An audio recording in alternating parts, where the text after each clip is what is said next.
ये तस्वीरें हिमाचल प्रदेश के लाहौल स्पीति की हैं।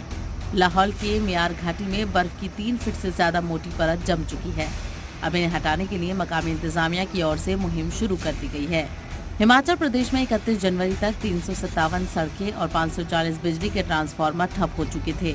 हालांकि रियासत में अब मौसम साफ है, धूप खिल गई है, लेकिन लोगों के लिए आना जाना एक मुसीबत बन गया है। वहीं जम्मू कश्मीर के हालात का अंदाजा आप इसी बात से लगा सकते हैं कि यहाँ पर बर्फबारी की वजह से 3 नेशनल हाईवे समेत 170 सड़कें बंद हो चुकी हैं। यहाँ की अहम सड़कों समेत अनंतनाग की सड़कों पर भी बर्फ हटाने का काम शुरू कर दिया गया है। मकामी इंतजामिया की मदद से वहाँ के बाशिंदे भी काम कर रहे हैं।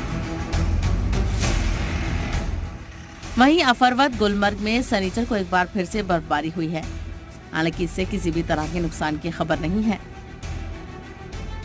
इंतजामिया ने इस इलाके को पहले से ही रेड जोन में डाल दिया है।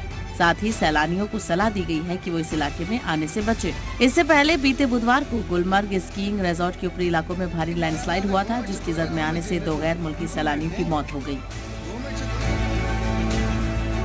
पहाड़ी रियासत में बर्फ हटा रही टीम के लिए अच्छी खबर ये है कि फिलहाल यहाँ पर मौसम साफ है और ज्यादातर इलाकों में बारिश रुक चुकी है।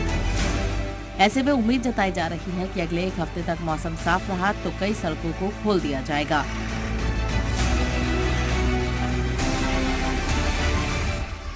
इसी बीच जम्मू और कश्मीर के बडगाम में दूर दराज की बीरवा कस्बे की बच्चियां बर्फ में मार्शल आर्ट की रोजाना प्रैक्टिस कर रही हैं। भारी बर्फबारी के बावजूद लड़कियां किसी से पीछे नहीं रहना चाहती हैं। कोशिश ये है कि इन्हें बड़े स्टेज पर ले जाया जाए। ब्यूरो रिपोर्ट, जी मीडिया।